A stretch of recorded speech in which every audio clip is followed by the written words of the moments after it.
Mr. Chapman, how are you this morning? Well, fine, thank you.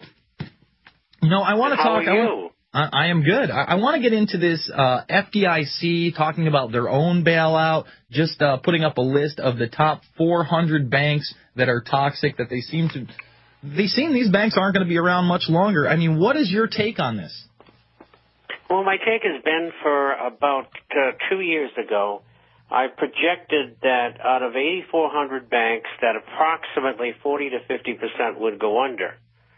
So that would be from about 3,200, 3,300, all the way up to over 4,000. And now they're talking about 80 banks or 70, whatever it is.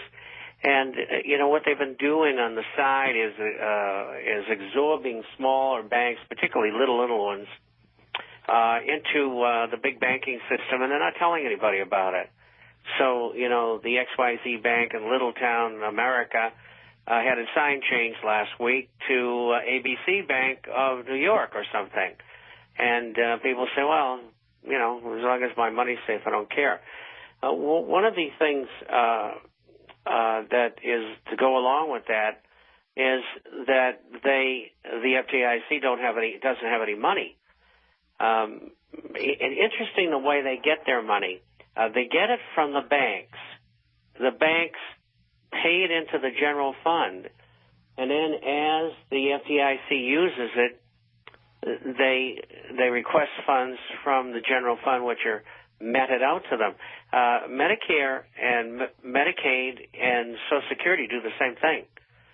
But anyway, they probably got about $10 billion, but they have committed themselves on unsecured loans of $368 billion. Mm-hmm. And when Sheila Bair was asked about it, she kind of forgot to answer. I saw her on I don't know, it was ABC. It's in the next issue, incidentally, tomorrow. It's a link, and she didn't answer that, but she kind of frowned when the question was asked. But she's pretty honest, and she doesn't seem to be too political, and she's very bright. And the bottom line is this. About 3 months ago, she informally asked the Treasury Department to talk to Congress about getting her $500 billion. Now, to put that into perspective, 70 to 75% of all the deposits are held by 4 banks. Most people don't know that. Mm-hmm. Secondly, the same banks that hold these deposits are essentially bankrupt. Mm-hmm. Now, to cover 1% of all of the money under $250,000 in the accounts at all the banks, they would need $700 billion. So, as you can see, there's virtually no coverage for FDIC. They don't have the money. And even if they got $700 billion, they would only have enough money to cover the 1% of people who have deposits, besides bailing the banks out. So what happens here? I mean, you just talked about how the 4 banks have 75% of this debt. Now, these are the big banks. These banks aren't going to go under. Most people don't realize that. They're going to swallow up these small banks. But what happens? I mean, this is obviously a consolidation of power. We're obviously seeing the big banks gaining more and more power as the small banks go under. But what happens if the FDIC fails? Nobody gets anything. It's just done. It's beyond the bank holiday is what you're telling me. That's correct. Okay. I don't think it's imminent now, but it'll happen sometime in the next few years. And when? Probably 2 to 2.5 years from now, when inflation, hyperinflation craps out and deflation takes over and the insiders decide that now's the time to pull a plug on everybody. And that's why I was just going to say, it's so important. You don't have more than 3 months operating expenses in the bank. You get $5,000 at home in your safe and small bills. You get rid of all of your investments in the stock market except gold and silver shares. You get out of your bonds. You get out of your cash values and insurance policies and annuities, and you put the money into gold and silver-related assets. Why do you think that they're announcing this, though? I mean, obviously that's the way to protect yourself, is to get gold and silver, and Midas Resources is a great way to do this. But why are they trying to soften the public up right now to warm them up to the idea that the FDIC is over? Or what is this? Why are they admitting that essentially the FDIC has no money as of today? Well, they're admitting it because they have to admit it under the law. Mm-hmm. And it's the same thing with the Federal Reserve. I saw Bonnie Frank at a town hall type of meeting. I think it was in Taunton, Massachusetts, and it's part of his constituency. And Frank might be a lot of things, but he's not stupid.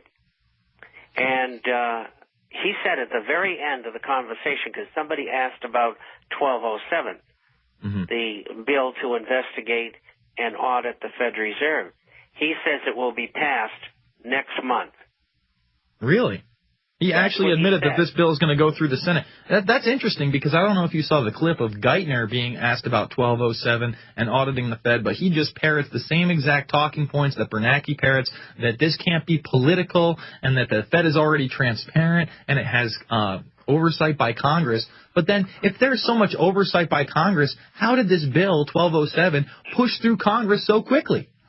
Because I think it's the... I can't forget who does the oversight, but I saw the woman who does it, and she didn't know anything about anything, and she was interrogated in the House, and it was really pathetic. I mean, so basically they relegate that to just one or two constituents. It's not truly the Congress that has oversight. It's one person that they've appointed in the Congress who supposedly has oversight. Yeah, but I think it's the Comptroller General's office or something like that.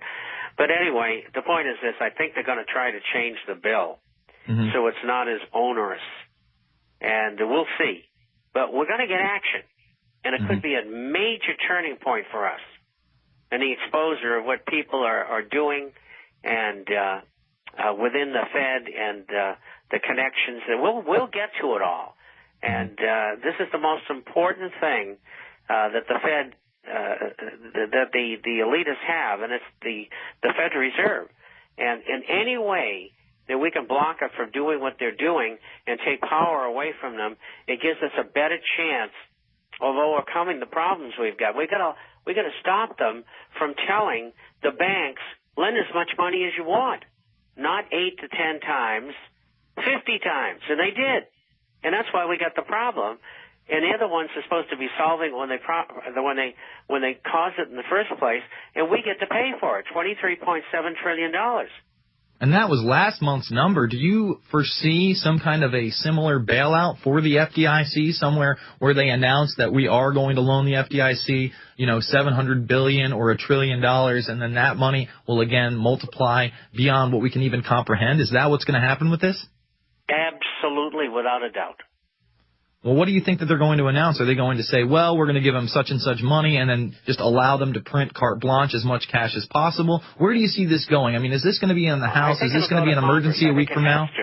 It has to go to Congress, and Congress will okay it.